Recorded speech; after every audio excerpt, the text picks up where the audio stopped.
Do you know what today is? It's Vlog Thursday.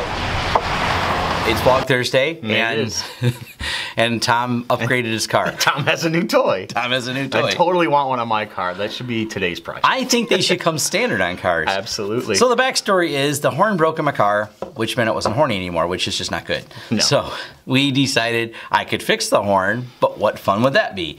Because the horn doesn't allow me to quite articulate how I feel sometimes while I'm driving. Yeah, people ignore horns, really. They really do. I mean, you hear it, you're just like, what? Who is that jerk? And I thought it was winning one time, and as I did blow the horn, and a person dropped their phone.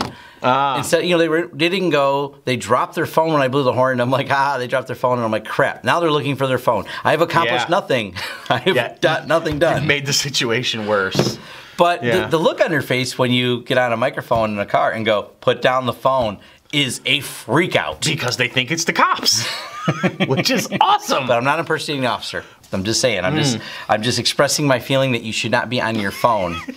I mean, someone could say you shouldn't be on a microphone, but I'm doing it because I'm stopped. I'm doing nothing. I'm like sitting here going, oh, look, the light screen. Yeah. So, so that's my car upgrade. So that's thing one.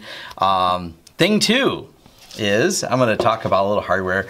I'm going to cover more hardware builds and more fun stuff. We got a Ryzen build, which is AMD's new stuff. So if you're into hardware, you're into stuff like that, and we are kind of a little bit, we build computers for people, we build custom gaming systems, we build custom editing systems. And I'm hoping, I talked to my cousin, we're hoping to do a video with her. She needs a new gaming or new video editing system built for her YouTube stuff, so that's going to be exciting. I'm hoping the video is going to come soon. I just dropped her off. I live by the airport, so she doesn't, so people who want to come visit Tom is usually because they want to park their car because I live so close to the airport, so I can drive them off the airport, so I have to pay airport parking.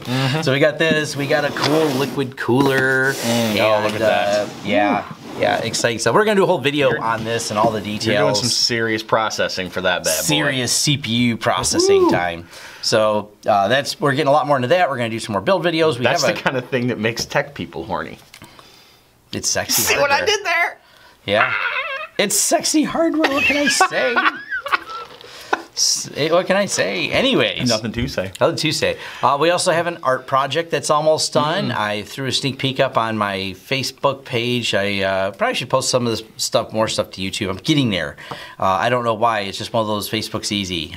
So we throw things on there. But it's all a combination of where I put all the stuff. We're trying to consolidate more things. I'm also thinking about, with these builds, detailing them more out in a blog as well. So we do the video, which is, all that. But then we're going to have it on our website. We're going to start increasing more on there. We were just kind of focused the website on just the business people for our blog, but we've kind of realized that there's more traffic coming from YouTube to my blog than some of the general public stuff. So we're going to blend in everything, and if they don't want to read articles about us building a Ryzen or a FreeNAS box, then they can skip it. But then again, maybe they do want to read articles on that. So we're going to start embedding more things on there. That's on my to-do list. Yeah. What else is fun and going on? All these cameras being installed. Oh gosh, yeah, that's pretty awesome. Everybody loves the UniFi system that we've been touting as of late. It is a very, very cool system, and it's. Once you show it to people, they're just like, yes, I want that. Yeah, that's why I did that video on there. So my videos, sometimes they're always for everyone who wants to watch them, but some of them have a kind of more specific purpose. So we did a review of the UniFi software, which seems kind of like a basic one because I didn't cover super technical details, but part of it is that stuff we actually send to our clients. They go, well, what does the video software look like? And that's part of what, and it's one of those hard things to do. So some of them are unhappy with their previous camera people, which is why they didn't call them back. They installed it several years ago. They're like, look, the camera software is awful. It's hard to use. The support was terrible from the people. So we like to showcase, we'll do a whole video on how to use the software, and you can watch that video before you buy it. And they go, wow, you took the time to make a tutorial on this. I'm like, exactly. You can demo it. You can see it. And then they want to come and see it at our store. I said, come in, stop in our store, check out our camera systems. Putting that whole thing together for them, that's part of it. I mean, I don't see why you wouldn't do that. These other guys are like, they're in it just for the money, I guess you could say. They're so focused on, I'm just trying to get a sale, and they're trying to find the cheapest NVR, DVR combination they can that they can get away with, which is really crappy, and it's a shame. I'm like, we look and thoroughly test technology before we deploy it, before we start reselling it. So that's why we don't. Just people are like, oh, what about this company? I heard they have a great commission sale for it. I'm like, yeah, they probably do. They got a great reseller program. I care more about the product than a reseller program. It's funny how what people get used to, like they'll ask like how long will these last? You know, like can I get like a year or 2 years out of them? And we're like, you should get like 6 or 7 out of them. Yeah. Like, but they're just prepared for like, oh, it's probably just going to be a year or 2 because that's what it's been with all the other ones. And we're like, no. Exactly. You get way more out of it. Any of the products we deploy are generally well tested or something we've researched thoroughly before we went and got it and put it into the client. And that's where so many IT companies I see kind of fall short. They get hooked on a product and you go, but they have a great reseller program. And I talk to a lot of technicians mostly, and it's less business owners I interact with. I have more fun interacting with technicians because I'm a technician at heart who happens to own a business. And they end up with bosses that are, you know, they're bean counters. They're numbers driven. They're going, well, you're going to resell this product, not because it's great, but because me and the owner had a great meal the other day, and he's going to increase our commission rate to 9% on everything we sell. Mm-hmm. And you're like, but the product doesn't work. Well, that doesn't matter. It's 9%. We'll talk to their engineering team, and they'll improve it, you know. Or we'll sell them another one in a couple of years and make more commission. Yeah, so it's kind of like, yeah, and they look for all these, like, oh, look, I can make this much on recurring licensing for all this, and we, you know, they have to buy the licenses for us. We've taken out so many systems like that because you get caught in this trap and there's no product improvement or anything. You're like, well, this is just crappy software they're using, and yeah. So we try to avoid all of that. Backups. I'm going to jump on this train again. People need to smell a Tom rant coming. Yeah. I mean, we do everything we can to tell people to back up. And I have yet another proposal. We found out that they're storing a bunch of things in our local machine. We try to audit this. It's really tough. Like, unless they're a managed client where we're in there all the time, they change things. They install software without telling us. And these are unmanaged clients. These are clients who call us on an as-needed basis. In our industry, they call them as break-fix clients. So they don't call you unless something broke and we need to fix it. That's fine. So they don't pay us any monthly fees. And in between, we, you know, like, hey, what do you recommend for backup? I said, well, you want to manage it yourself. iDrive is a cool product, but you're responsible for it. Then they do things like install random software in different locations than my documents. And that turns into, whoops, I need to restore everything. Oh, the program I was using stored it under some other directory. And they're like, well, you didn't tell me. You're the one that recommended iDrive. And they get mad. I'm like, I wish I could help you, but here's our fee for a full system backup. And they're like, well, I don't want to pay that. I'm like, okay, that's why you went with iDrive and set up yourself. And that's fine. You can do that. But you have to realize that if you're doing all these changes to it, you can't just make the absolute assumption. And we tell people that, and they go, I know. I don't want to pay no monthly fees. I just want to do everything myself. I'm like, okay, that's fine. You technically can. People always ask, can I do it myself? Of course you can. If you have a comprehension of computers and you take the time to read the documentation, you absolutely can do it. That's what we do to get where we are. There's not any real secret to it. Yeah. Can I do it myself? Is pretty much always, you can take the transmission out of your car yourself if you got the tool.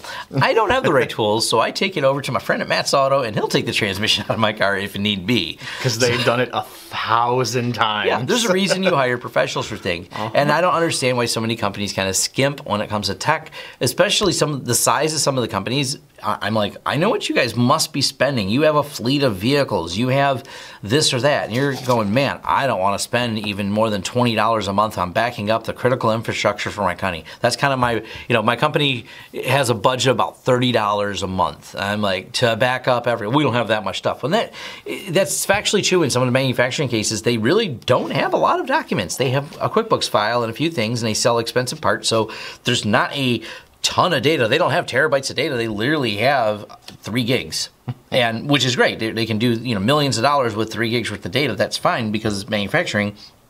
But back it up. Spend a little bit of money. You're selling expensive parts. Just find a budget and go, hey, I'll spend a couple dollars on this. You have to look down the road and say, how much is it going to cost me if I don't have those 3 gigs of things? Exactly. That's the ticket right there. Exactly. So we do our best to encourage people. I'm always looking for suggestions for different angles on it. My best customers are always people who have had a major loss or had the crypto locker or something bad happens. Those are great customers because afterwards, they realize the severity of it and they go, that's it. So that's something that's important to us. We're going to go ahead and spend a few dollars on it. It's not like they're spending a fortune. It's not like this is some huge moneymaker spending, you know, $50 or $60 a month to get a backup of a computer. It's just spending more than 20 and trying to babysit it yourself. It's just not something that's outrageously expensive to get a backup plan in place, or spend a little more time and a little more money, but it's worth it, and build an entire disaster recovery plan, because you have to think, what happens if this doesn't work, or what happens if the server goes down? That's something I thought about detailing out. I mean, I talked about ours in a couple of videos ago. I talked about disaster recovery plans we have, but I thought about getting more detail into that of like, these are the steps that we will go through, because these are something we've thought a lot about, planned out. What happens if? What happens if this happens or that happens? And that's what you really have to do. You have to play with the scenario of, if your business, you know, something bursts into flames or whatever, something bad happens in your business, you can't get in the building for days. How are you going to get the data? How are you going to handle customers? How are you going to make the phone calls? What are you going to do? And we have plans for that. We've thought those things out, and I try to encourage other companies as well, and maybe I'll get more thorough in documenting how we our thought process on that. I try to templatize, because we just have like procedures that may not fit everyone, but at least if I put together, maybe I'll put together a video of our disaster recovery plan and what we plan to do, and that would help you create some. And we want to help other technicians do this and encourage this, you know, this type of behavior. Really think through all the scenarios. So People don't like to think about those bad things, though. we don't want to think about bad things happening. Only happy, pretty, flowery, pretty birdie unicorns. things. Yes, unicorns and all that something. fun stuff. In my technical detail videos, I also did a couple news errata ones about the RNC and the contractor for them that lost all the data. So I have a whole video on that. Yeah, that's just one of those misconfigured things. People gotta configure things more in a better way. They have to consider how they configure. Consider how you configure. Before you put it in the cloud, did you lock the cloud? And when the cloud leaks, is that just rain? Ooh. Our data leaks from the cloud rain. We don't know. Let's go with yes. We'll go with yes on It's really that. cold and then it's snow. Exactly. Yeah. So we won't bore you with every little detail. Nah. Is there anything else this week, Marvin? Nah, I don't think so. Yeah. Let's keep it short. We're gonna And by keep it short, short. we mean just like 12 minutes this week. Yeah, 12 minutes this week. 12 minutes long. So mostly it's going to be about build videos. We're going to focus more on those because we got to, well, after this, we start assembling that computer. We're going to be videoing the assembly and putting together, you know, more things related to that. Also, thank you for 6,000 subscribers. Oh, yeah. Well, 6,100, I think, when I checked this morning. It's been, you know, it's a lot of work you put in a channel. I'm so excited when I see more people joining in and the comments and the feedback, and we love that. That's just wonderful. It makes me think I'm not just talking to the forest by myself, which I was. I've yelling had at the the channel trees. for a while. Yeah, I'm just yelling at trees. Hey, trees, look at me! Trees, look at me.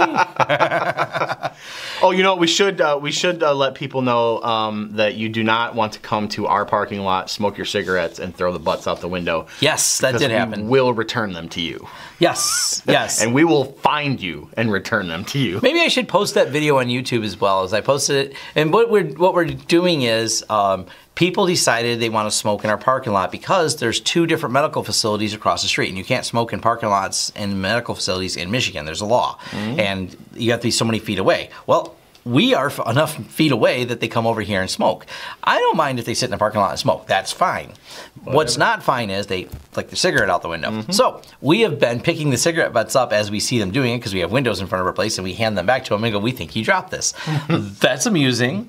Steve has certainly found some joy in doing that, and the shocked look on their face is always, oh, sorry. And it's actually working, because those people that have handed it back aren't throwing it, but you always have that obstinate person.